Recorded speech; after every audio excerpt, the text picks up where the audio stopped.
Much of the debate about Afghanistan focuses on how to stop conflict, how to save lives, and how to promote democratic governance for obvious reasons. And as you know, the United Nations Assistance Mission in Afghanistan, UNAMA, is coordinating the security and recovery efforts with some 1,500 staff and more than 35 agencies working alongside the government of Afghanistan. This is just to prove so Malcolm's point about this being a United Nations effort. And I, as was mentioned by Mark, actually had the opportunity and the privilege to sit on behalf of my country in the Security Council when these decisions were taken.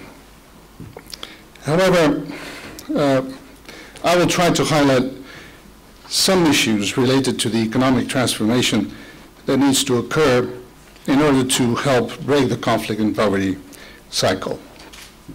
The Afghanistan National Development Strategy addresses this link as it aims to boost private sector activity and to establish a business-enabling environment. I will discuss some of these ways that UNCTAD and other members of the international community, along with donors and the private sector, can help support. Some progress has already been made. I think it has to be said. There are signs of an economic reawakening in Afghanistan after the decades of conflict and economic isolation. The economy has been growing at a very high rate, in fact, averaging some 16% per annum, albeit from a very low base.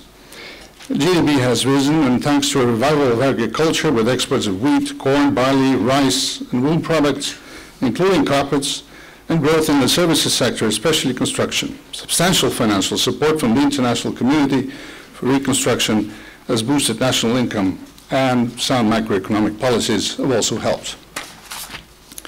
However, significant obstacles remain, not only because of the devastation wrought directly by the conflict, but also because of indirect effects, including the fact that the private sector has been virtually absent for decades.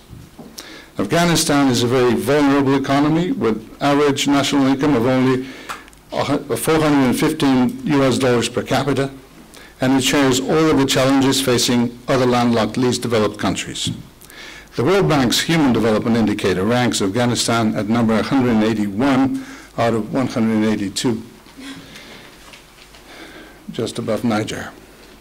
UNCTAD has identified a number of areas where it and members of the international community can contribute to developing the private sector, helping to reduce poverty and to boost economic growth.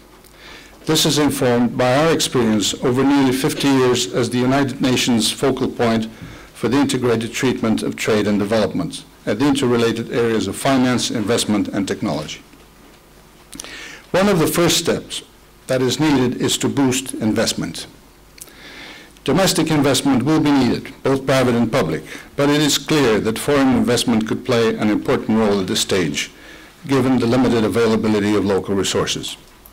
By establishing businesses locally, foreign investment can create jobs and bring international knowledge and skills and open access to global markets. Of course, none of this is automatic. Foreign firms will not invest abroad without considering all the angles, and similarly, host countries would wish to ensure that the inward investment generates maximum benefits. The United Nations Conference on Trade and Development has worked on investment policy reviews in post-conflict settings such as Cambodia, Rwanda, and Sierra Leone, among other places. And our research has shown that governments need to do more than just put in place a transparent and efficient legal and regulatory framework, which is already a big challenge. We also worked with governments to help local enterprises create beneficial linkages with the foreign investors through small and medium enterprise policies that encourage the transfer of knowledge and skills. This helps promote local income-generating opportunities that might not happen otherwise, ensuring that growth is broad-based and sustainable as benefits are shared throughout the economy. In our work in Sri Lanka, for example, we also recommended the government to encourage the return of its sizable diaspora population, who can bring back much-needed skills and knowledge as well as their investment capital. They're also more likely to invest than transnational corporations in unstable settings, such as in Afghanistan. One of the goals of investments is, of course, to boost trade. As I have indicated, Afghanistan's trade is still mostly in the commodities sectors, and it will be important to encourage a broader base of tradable products and services that is less vulnerable to the volatilities of global commodity markets. In this regard, I know that interregional trade is extremely low, and yet in many other parts of the world, this has been identified as a major contributor to growth. UNCTAD research indicates that the very low levels of interregional trade in sub-Saharan Africa, for example, has been a limiting factor to development in that region, compared to Southeast Asia, where interregional trade is more than 50% of total trade, and you can see what's happening there. Local trading partners can be important sources of relevant technologies and skills, helping to build competitiveness. They can be significant markets in their own rights, as well as being a stepping stone to the global markets. Regional cooperation with the construction of major infrastructure projects would also help, given the number of landlocked countries in the region and the limited funds available domestically in most of them. Afghanistan recently became the 8th member of the South Asian Association for Regional Cooperation. And UNCTAD research and analysis on South-South trade, investment, and other forms of regional collaboration indicates that such integration initiatives could play and should play a much more significant role.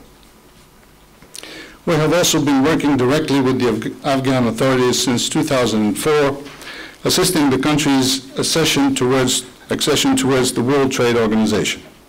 We have helped prepare its trade regime and begun training trade negotiators and policy officials. Afghanistan currently has observer status at the World Trade Organization, but it's entering the final stage of accession, and if all goes well, it should become a full-fledged member in a few years' time. Membership is important because for an LDC, or at least developed country like Afghanistan, it grants privileges as duty-free, quota-free access to other WTO member state markets, and it can also encourage foreign direct investment by guaranteeing national treatment to foreign firms. Trans-border trade and security are, of course, very interlinked. The conflict-fueling role of trafficking of weapons, drugs, or money is well understood, and less frequently mentioned is the revenue-raising role of legitimate trade operating through government collection of customs and excises. Even when global tariff levels are falling, this can still be vital in the context where the informal economy is large and the formal economy is small, and so there are few ways for governments to collect tax. In Afghanistan, domestic tax revenue is at the lowest levels in the world.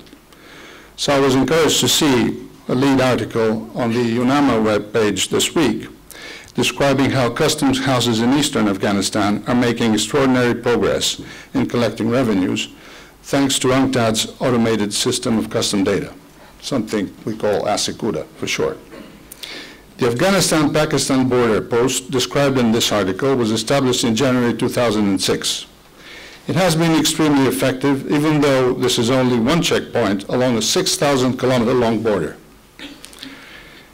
UNCTAD has worked with Afghan customs for more than 5 years now, and we have implemented 6 border custom stations in addition to custom posts and cities internally inside the country. Before we introduced this computerized system, there was massive underreporting of trade, with as few as 1 out of 6 vehicle crossings being reported. Now revenue collection has risen 4 to 5-fold, and to the extent that the government collects around 50% of its total domestic revenue through customs payments.